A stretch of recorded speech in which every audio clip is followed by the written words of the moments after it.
నమస్తే G5 Telugu news కి స్వాగతం. ముందుగా ముఖ్యాంశాలు. ఏఐసీసీ అగ్రనేత రాహుల్ గాంధీ ఉత్తరాఖండ్ పర్యటన రద్దయింది. అమరావతిలో అమరజీవి పొట్టి శ్రీరాములు విగ్రహానికి నివాళులు అర్పించిన అనంతరం డిప్యూటీ ముఖ్యమంత్రి పవన్ కళ్యాణ్ కీలక వ్యాఖ్యలు చేశారు. ఎన్నికల ముందు ఇచ్చిన హామీలను చంద్రబాబు ప్రభుత్వం తుంగలో తొక్కిందని వైసీపీ జిల్లా అధ్యక్షులు ధర్మాన కృష్ణదాస్ ఆరోపించారు. బొగ్గు కుంభకోణం జరుగుతుంటే కేంద్ర ప్రభుత్వం ఏం చేస్తోంది? కేటీఆర్.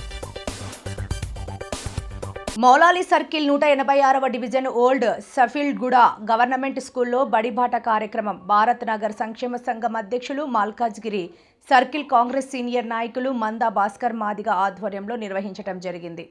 ఈ యొక్క కార్యక్రమంలో డివిజన్ అధ్యక్షులు Pothula Vinod Yadav, working president Venkatesh, colony federation అధ్యక్షుడు సుంకు శ్రీనివాస్, చందు, ప్రేమ్ కుమార్, సిహెచ్ రాములు, సత్యనారాయణ దేవ్, సహాయం, నరసింగారావు, రాజు, మహిళా నాయకురాలు Janbee, Sunitha, Padma, Parameshwari, school principal, teachers అందరూ పాలు పంచుకొని కార్యక్రమాన్ని దిగ్విజయంగా నిర్వహించారు.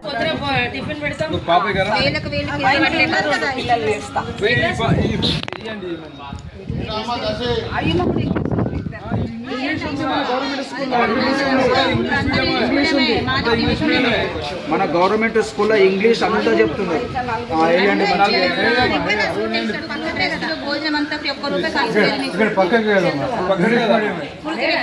ముఖ్యమంత్రి రేవంత్ రెడ్డి గారు ప్రతి ఒక్కటి కూడా ఏమి ఇంట్లో మీరు పెట్టకొని పొద్దుగల టిఫిన్ కాడికి వెళ్ళి నాస్టా కాడికి వెళ్ళి మొత్తం గవర్నమెంట్ పెట్టాలి. వాళ్ళకి 9 గంటల వరకు స్కూల్ ఉండాలి, మళ్ళీ 3:30 వరకు జాయిన్ చేసుకోండి మేడం. పిలవండి, నోట్ చేసుకోండి మంచిగా. రమణ్ ప్రైవేట్ పాఠశాల వద్దు, గవర్నమెంట్ పాఠశాల చిన్న మీరు రండి. ఏఐసీసీ అగ్రనేత రాహుల్ గాంధీ ఉత్తరాఖండ్ పర్యటన రద్దయింది. పంత్ నగర్ చేరుకున్న ఆయన తీవ్రమైన వాతావరణ పరిస్థితుల వల్ల పైలట్ నిరాకరించడంతో హెలికాప్టర్లో ఆల్మోరా, పౌరి గర్వాలలో జరగాల్సిన బహిరంగ సభలకు వెళ్లలేకపోయారు. రాష్ట్ర సమస్యలపై ప్రజలు, మాజీ సైనికులతో చర్చించాల్సి ఉందని భద్రత దృష్ట్యా ఈ నిర్ణయం తీసుకున్నట్లు రాహుల్ తెలిపారు. అతి త్వరలోనే మళ్లీ ఉత్తరాఖండ్కు వస్తానని ఓ వీడియో విడుదల చేశారు. नमस्कार, आज सुबह हम दिल्ली से उत्तराखंड आए। पंतनगर से अल्मोड़ा हमारी हेलीकॉप्टर की फ्लाइट थी। रास्ते में पायलट ने कहा कि मौसम बहुत खराब है और वो आगे नहीं जा सकता और हमें पंतनगर लौटना पड़ा। मैं चाहता था कि आज मैं आपसे मिलूं और उत्तराखंड की जो पॉलिटिकल सिचुएशन है, इकोनॉमिक सिचुएशन है, इसके बारे में बात करूं, उत्तराखंड के भविष्य के बारे में आपको बताऊं। मगर दुख की बात है कि मुझे आज वापस लौटना पड़ा। जल्दी से जल्दी हम ये प्रोग्राम फिर से करेंगे। बहुत बहुत धन्यवाद। जय हिंद, नमस्कार। అమరావతిలో అమరజీవి పొట్టి శ్రీరాములు విగ్రహానికి నివాళులు అర్పించిన అనంతరం డిప్యూటీ ముఖ్యమంత్రి పవన్ కళ్యాణ్ కీలక వ్యాఖ్యలు చేశారు. తెలంగాణ వాళ్లకు తెలంగాణ భావన, తమిళనాడు వాళ్లకు తమిళ భావన ఉన్నట్లుగా ఆంధ్ర వాళ్లకు అలాంటి భావన లేదని, జై ఆంధ్ర అంటే ఇక్కడి వాళ్ళు కనెక్ట్ అవ్వరని ఆయన అన్నారు. హైదరాబాద్ లో తనపై విరుచుకుపడుతున్న నేతల తీరుపై స్పందిస్తూ తెలంగాణని అయ్య జాగిరి కాదన్న తన వ్యాఖ్యలపై ఆయన వివరణ ఇచ్చారు. కాంగ్రెస్ పార్టీ ప్రాంతీయతను రెచ్చగొట్టేలా మాట్లాడడం మానుకోవాలని సూచించారు. ఈరోజు పొట్టి శ్రీరాములు గారికి 50 అడుగుల పైన వారి విగ్రహానికి ఈరోజు జనసేన నాయకులందరం వచ్చి వారికి నివాళులు అర్పించాలని చాలా నెలల నుంచి అనుకుంటా ఉన్నాం. కానీ దానికి ఒక సిగ్నిఫికెన్స్ ఉండాలి, దానికి ఒక ప్రత్యేకత ఉండాలని అనుకున్నాం. వారి త్యాగం ఒక ఆంధ్రప్రదేశ్కే కాదు, భారతదేశం మొత్తం దేశ విభజన జరిగిన తర్వాత భాషా ప్రయుక్త రాష్ట్రాలకి అన్ని ప్రాంతాల్లో, అన్ని రాష్ట్రాల్లో ఉన్న ఆ ఉద్యమాలకి వారి బలిదానం ఒక క్లియర్ కట్ సందేశం ఇచ్చింది. తద్వారా భాషా ప్రయుక్త రాష్ట్రాలు ఏర్పడ్డాయి. దురదృష్టం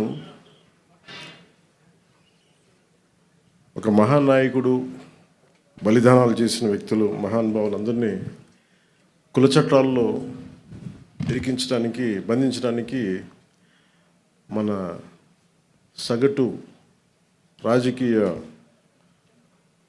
ఆలోచన విధానం వీళ్ళని ఒక ప్రత్యేకమైన కుల చట్టంలో బిగించాలని చూస్తారు. అలాంటిది ఏ రోజు కూడా ఈరోజు ఇన్ని కులాల సమూహాలు ఇవన్నీ ఆంధ్రప్రదేశ్లో ఉన్నాయి అంటే, ఒక ఉనికి ఏర్పడింది వారందరికీ అంటే అది పొట్టి శ్రీరాములు గారి బలిదానం. ఈ సందర్భంలో ఎప్పటి నుంచో మనకి ఈ కులాల కొట్లాటలనే దేశం అంతా, ప్రత్యేకించి దక్షిణ భారతం, అటు ఆంధ్రప్రదేశ్లో మరి ప్రత్యేకించి తెలంగాణలో ఇంకా తెలంగాణ నినాదం ఉంది, తెలంగాణ ఉనికి ఉంది, తెలంగాణ భావోద్వేగం ఉంది. ఆంధ్రప్రదేశ్కి మంచి వచ్చాడో కానీ ఆంధ్ర అనే ఉనికి అయితే లేదు.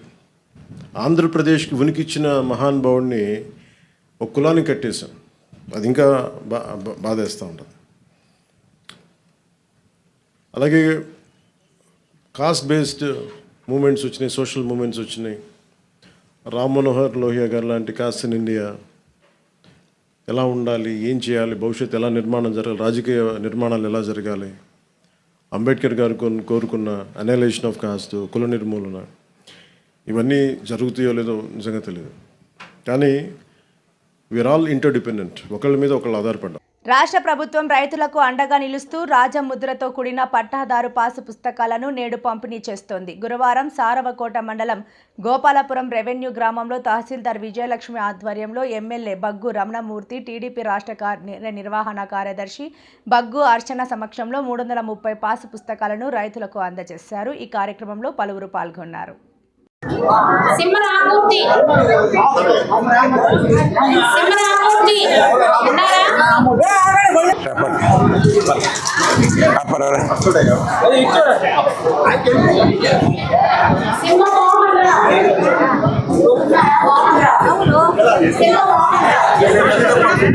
మనవరాలు వీళ్ళింట్లో ఉన్నారు కదా, మనవరాలు వీళ్ళింట్లో ఉన్నారు కదా.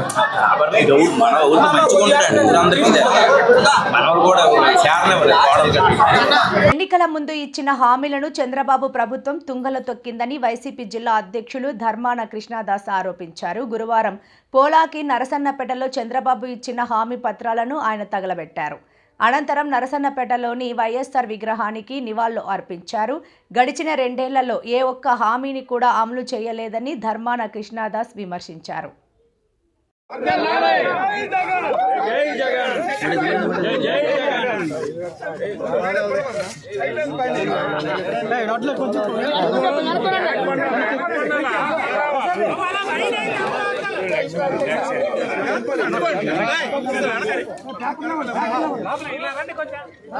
బొగ్గు కుంభకోణం జరుగుతుంటే కేంద్ర ప్రభుత్వం ఏం చేస్తోంది? కేటీఆర్. మాజీ ఎమ్మెల్యే బాల్కా సుమన్ను పరామర్శించిన బీఆర్ఎస్ వర్కింగ్ ప్రెసిడెంట్ కేటీఆర్ సింగరేణిలో 40 లక్షల మెట్రిక్ టన్నుల బొగ్గును లేనిది ఉన్నట్లుగా రాష్ట్ర ప్రభుత్వం చూపిస్తుంటే కేంద్ర ప్రభుత్వం ఏం చేస్తుందని ప్రశ్నించారు. ఇంత కుంభకోణం జరుగుతుంటే సీఎం రేవంత్ రెడ్డి ఎందుకు మౌనంగా ఉన్నారని నిలదీశారు. బీజేపీ నాయకుల మౌనం వెనుక ఆంతర్యం ఏంటని ప్రశ్నించిన కేటీఆర్ ఈ విషయంపై కేంద్ర బొగ్గు గనుల శాఖ మంత్రి కిషన్ రెడ్డికి లేఖ రాస్తానని తెలిపారు. అన్యాయాలు, అక్రమాలపై తమ పార్టీ నాయకులు, కార్యకర్తలు పోరాటం ఆపబోరని స్పష్టం చేశారు.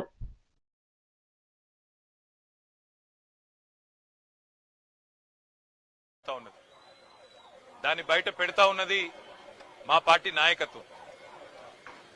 15,000 కోట్ల కుంభకోణం రేవంత్ రెడ్డి గారి బావమరిది సృజన్ రెడ్డి గారి కనుసన్నల్లో సైట్ విజిటేషన్ సర్టిఫికెట్ పేరిట జరిగిన కుంభకోణాన్ని బయటపెట్టింది బీఆర్ఎస్ పార్టీ.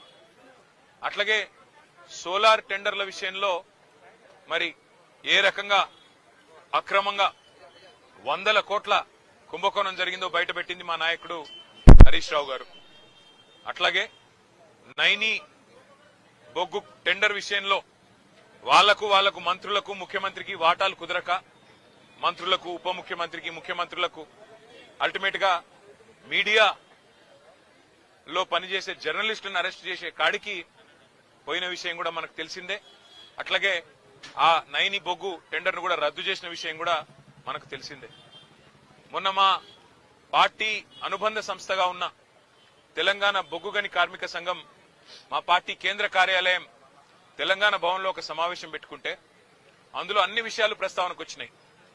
ఎట్లా సింగరేణి సంస్థ ఈ రోజు మొత్తం కార్మికుల పొట్టగొడుతున్నది, కేసీఆర్ గారి ప్రభుత్వం ఉన్నప్పుడు ఎట్లా 19,000 వారసత్వ ఉద్యోగాలు మెడికల్ ఇన్వాలిడేషన్ బోర్డు ద్వారా ఇవ్వడం జరిగింది, ఏ రకంగా ఇవాళ కాంగ్రెస్ ప్రభుత్వం వచ్చిన తర్వాత మరి ఆ బోర్డు మొత్తం ఎత్తేసి 11 నెలలుగా బోర్డు మీటింగులు పెట్టకుండా వేలాది మంది పిల్లలకు అన్యాయం చేస్తా ఉన్నారు. అన్యాయం చేయడమే కాకుండా గతంలో కేసీఆర్ ప్రభుత్వం ఇచ్చిన ఉద్యోగాలు మెడికల్ ఇన్వాలిడేషన్ కింద 19,000 ఉద్యోగాలు ఏదైతే ఇచ్చారో వాటి మీద కూడా విజిలెన్స్ ఎంక్వైరీ చేపిస్తామని చెప్పి అసెంబ్లీలో ఉప ముఖ్యమంత్రి బట్టి విక్రమార్క గారు ఏ మాట అయితే చెప్పారో ఇవన్నీ కూడా ఇవాళ సింగరేణిలో కార్మికుల్లో అక్కడుండే ప్రజల్లో కలవరాన్ని రేకెత్తిస్తా ఉన్నాయి.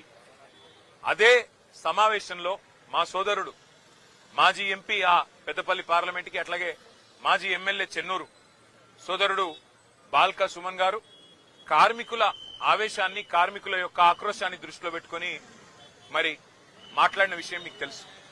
ఇవాళ ఈ ప్రభుత్వాన్ని ఎజెండా ఒకటే, అసలు విషయం మరుగున పడడానికి, అసలు విషయాన్ని బయటికి రాకుండా చేయడానికి, సింగరేణిలో జరుగుతున్న కుంభకోణాలను బయటికి రాకుండా ప్రజల దృష్టికి రాకుండా చేసేందుకు విషయాన్నంతా గోల్ తిప్పి సుమన్ ఏదో అన్నాడు అని చెప్పి ఇలా లోపల పెట్టే ప్రయత్నం చేసినారు.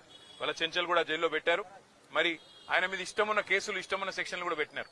చివరికి మెజిస్ట్రేట్ గారు కూడా మందలించి పీడీపీపీ ఎట్లా పెడతారు మీరని చెప్పి తీసేసిన పరిస్థితి మనం చూస్తా ఉన్నాం. సోదరుడు సుమన్ చేసిన వ్యాఖ్యల్లో ఏమన్నా తప్పు ఉన్నదని ప్రభుత్వం భావిస్తే నేను ప్రభుత్వాన్ని ఒకటే అడుగుతా ఉన్నా. మరి కాంగ్రెస్ పార్టీ యొక్క పెద్దలు ఇవాళ ముఖ్యమంత్రిగా ఉన్న రేవంత్ రెడ్డి ఆ రోజు మల్కాజ్గిరి పార్లమెంట్ సభ్యుడిగా పీసీసీ అధ్యక్షుడిగా ప్రగతి భవన్ అంటే ముఖ్యమంత్రి గారి అధికారిక నివాసం ప్రగతి భవన్ ని బాంబులతో పెట్టి పేల్చినా తప్పులేదు అన్నాడు. మరి ముఖ్యమంత్రి గారు మీ చర్యలు తీసుకోకూడదా? ఒక గౌరవ పార్లమెంట్ సభ్యుడిగా ఉంటూ పీసీసీ అధ్యక్షుడిగా ఉంటూ బాంబులు పెట్టి ముఖ్యమంత్రి అధికారిక నివాసాన్ని పేల్చేయాలే అని మాట్లాడిన రేవంత్ రెడ్డి శిక్షకు అర్హుడు కాదా? చెంచల్గూడకు మళ్లీ తిరిగి రావడానికి అర్హుడు కాదా? అట్లాగే బండి సంజయ్ కేంద్ర మంత్రిగా ఈరోజు ఉన్నారు. ఆయన కూడా పార్లమెంట్ సభ్యుడిగా హైదరాబాద్ పాతనగరం మీద సర్జికల్ స్ట్రైక్ చేస్తాం అని మాట్లాడిన మాట మరి అది శిక్షార్హం కాదా? ఆయన మీద ఇవాళ బాల్కా సుమన్ మీద పెట్టిన సెక్షన్లు ఆయనకు వర్తించవా? అట్లాగే మిగతా కాంగ్రెస్ నాయకులు ఒక మాజీ ఎమ్మెల్యే మైనంపల్లి హనుమంతరావు సిద్దిపేటలో మా హరీష్ రావు గారి క్యాంప్ కార్యాలయం మీద దాడి చేయించడమే కాకుండా పెట్రోల్ పోసి తగలబెడతా హరీష్ రావుని అనే మాట అది శిక్షార్హం కాదా? దానికి సెక్షన్లు వర్తించవా? వాళ్ళ జడ్చర్ల ఎమ్మెల్యే అనిరుద్ రెడ్డి అక్కడ ఉండే ఒక కంపెనీని పెట్రోల్ పోసి తగలబెడతా అంటే అక్కడ శిక్ష ఉండదా? అంటే కాంగ్రెస్ లో ఒక నీతి, మా సోదరుడు బాల్కా సుమన్ గారికి ఇంకో నీతా? ఎందుకు మీకు ఇంత కోపం బాల్కా సుమన్ మీద? ఉద్యమంలో ఆ రోజు 220 కేసులు పెట్టారు సుమన్ మీద. మళ్లీ చూస్తుంటే ఆ రికార్డు బద్దలు కొట్టాలనే ప్రయత్నం ఏమైనా చేస్తున్నట్టు కనబడుతున్నది. కానీ ఏదేమైనప్పటికీ ఒకటి మాత్రం పక్కా, సింగరేణిలో జరుగుతున్న బొగ్గు దోపిడీ, సింగరేణిలో ఏదైతే మొన్న మా నాయకులు బయట పెట్టినారో 40 లక్షల మెట్రిక్ టన్నుల బొగ్గు తీయనిది తీసినట్టు చూపెట్టి ఇవాళ 1600 కోట్ల గోల్మాల్ కార్యక్రమం ఏదైతే చేస్తున్నారో, సింగరేణి కార్మికుల పొట్టగొట్టే విధంగా బోర్డు పెట్టకుండా ఏదైతే సతాయిస్తున్నారో, విజిలెన్స్ ఎంక్వైరీ పేట వేధిస్తున్నారో, మీ కుంభకోణాల నుంచి దృష్టి మళ్చడానికి ప్రయత్నం చేస్తున్నారో దీన్ని వదిలిపెట్టం. మా సోదరుడు ధైర్యంగా ఉన్నాడు. శ్రీనివాస్ యాదవ్ గారికి, సుధీర్ రెడ్డి గారికి, హర్షవర్ధన్ రెడ్డి గారికి మేము పోతే సోదరుడు చెప్తా ఉన్నాడు, నా గురించి బాధపడకండి, సింగరేణి కార్మికుల మీద దృష్టి పెట్టండి.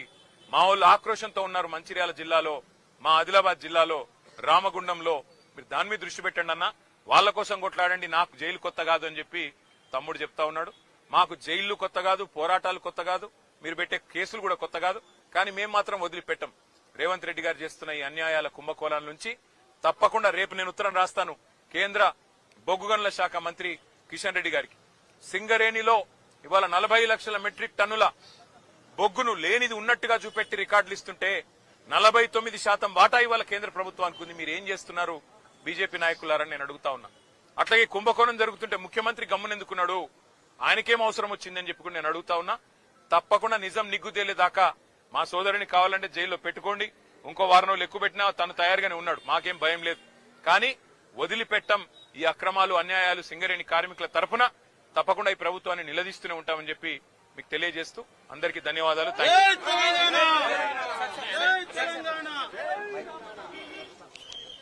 కాకినాడ జిల్లా పెద్దాపురం నియోజకవర్గం వైఎస్ఆర్ కాంగ్రెస్ పార్టీ ఇన్ఛార్జి దవులూరి దొరబాబు ఆధ్వర్యంలో రాష్ట్ర అధ్యక్షుడు వైఎస్ జగన్మోహన్ రెడ్డి ఇచ్చిన పిలుపు మేరకు గురువారం సామర్లకోట స్టేషన్ సెంటర్ మరియు పెద్దాపురం దర్గా సెంటర్ల వద్ద నిరసన కార్యక్రమాలు చేపట్టారు. గత అసెంబ్లీ ఎన్నికల ముందు 2024 సంవత్సరంలో కూటమి ప్రభుత్వం ఎన్నికల్లో ఇచ్చిన హామీలను గాలికి వదిలేసిన ప్రజలను మోసపూరిత వాగ్దానాలు చేసి పరిపాలన సాగిస్తున్నారని, అందుకు నిరసనగా టీడీపీ ఎన్నికల మేనిఫెస్టో, చంద్రబాబు నాయుడు, పవన్ కళ్యాణ్ సంతకాలు చేసిన హామీ బాండ్లు, అలాగే ప్రజలను మోసం చేసిన పత్రికా ప్రకటనల కాపీలను నిప్పంటించి దహనం చేశారు. ఈ కార్యక్రమంలో పెద్దాపురం నియోజకవర్గం నుండి వైఎస్ఆర్ పార్టీ అభిమానులు, కార్యకర్తలు అధిక సంఖ్యలో పాల్గొన్నారు.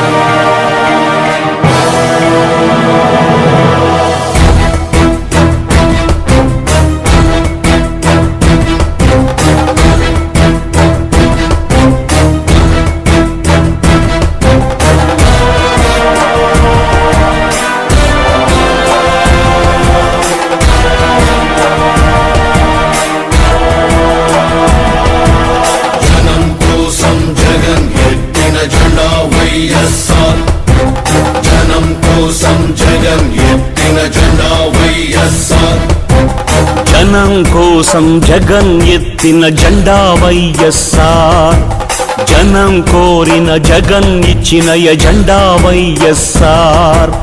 కదలిరా కలసిరా ఉరికిరా, కదలిరా కలసిరా ఉరికిరా, అగ్నిగంగా తరంగాలుగా పొంగిరా.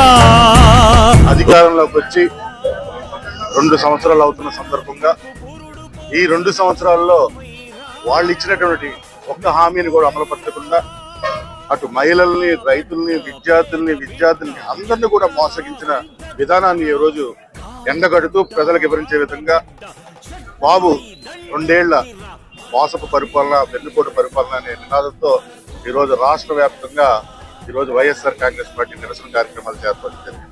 అందులో భాగంగా సామర్లకోట మండలంలో, అలాగే ఇక్కడ పెద్దాపురం మండలం, పెద్దాపురం టౌన్ లో కూడా ఈరోజు కార్యక్రమం ఏర్పాటు చేయడం జరిగింది. సర్పవరం గ్రామ పంచాయతీ కార్మికుల 3 నెలల బకాయి జీతాలు విడుదల చేయాలి. కార్మికులందరికీ పీఎఫ్, ఈఎస్ఐ అమలు చేయాలి. ఈవో శ్రీనివాస్తో కార్మికులు, సిఐటియు నాయకులు చర్చలు సఫలం. కాకినాడ రూరల్ మండలం సర్పవరం గ్రామ పంచాయతీ కార్మికులు 3 నెలల బకాయి జీతాలు, పీఎఫ్, ఈఎస్ఐలు అమలు చేయాలని, చనిపోయిన కుటుంబాలకు న్యాయం చేయాలని గురువారం ఉదయం పనుల నిలుపుదల చేసి మహాత్మా గాంధీ విగ్రహం వద్ద నిరసన కార్యక్రమం చేశారు.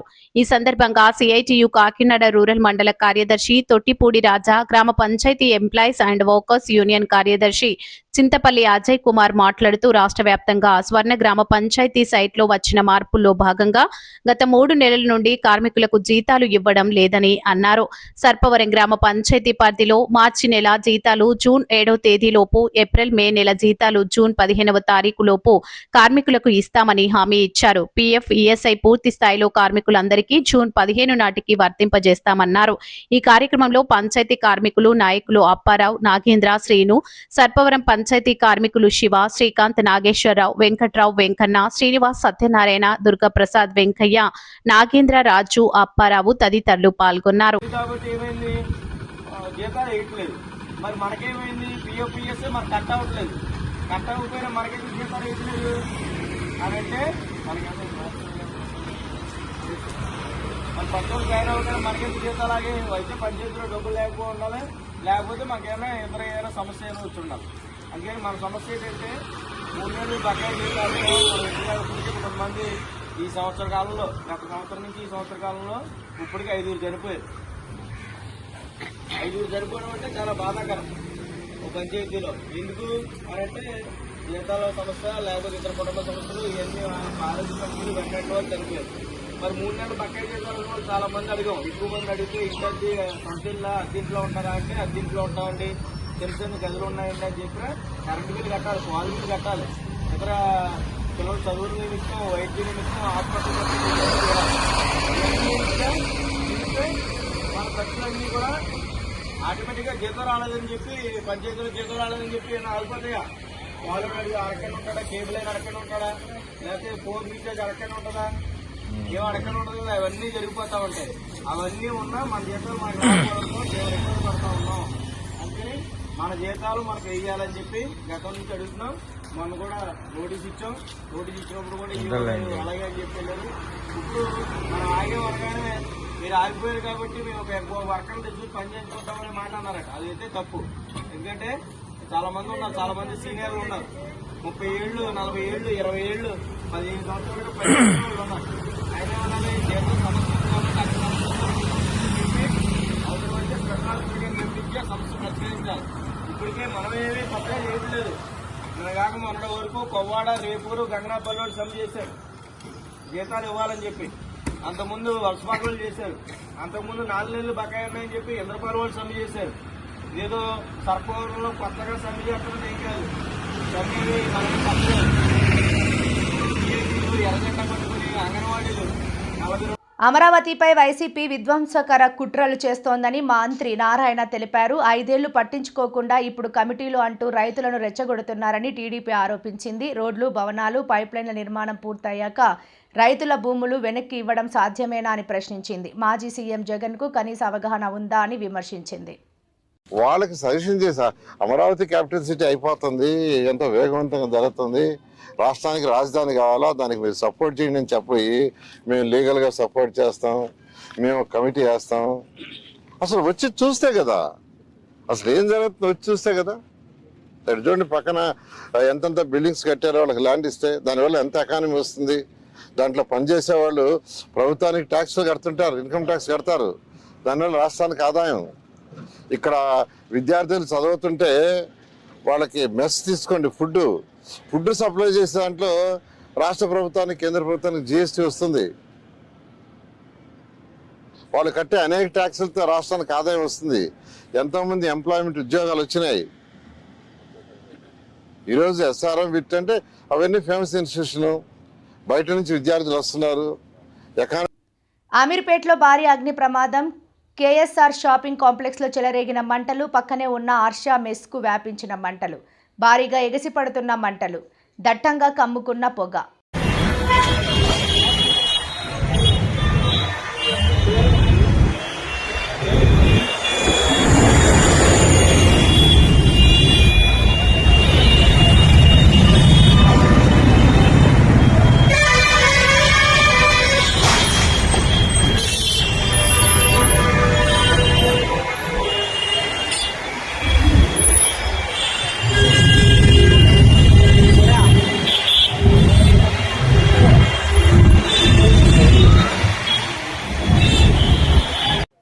వార్తలు ముగించే ముందు ముఖ్యాంశాలు మరోసారి.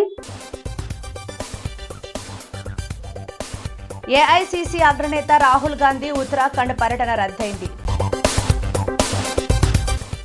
అమరావతిలో అమరజీవి పొట్టి శ్రీరాములు విగ్రహానికి నివాళులు అర్పించిన అనంతరం డిప్యూటీ ముఖ్యమంత్రి పవన్ కళ్యాణ్ కీలక వ్యాఖ్యలు చేశారు. ఎన్నికల ముందు ఇచ్చిన హామీలను చంద్రబాబు ప్రభుత్వం తుంగలో తొక్కిందని వైసీపీ జిల్లా అధ్యక్షులు ధర్మాన కృష్ణదాస్ ఆరోపించారు. బొగ్గు కుంభకోణం జరుగుతుంటే కేంద్ర ప్రభుత్వం ఏం చేస్తోంది? కేటీఆర్. ఈ వార్తలు ఇంతటితో సమాప్తం. నమస్కారం.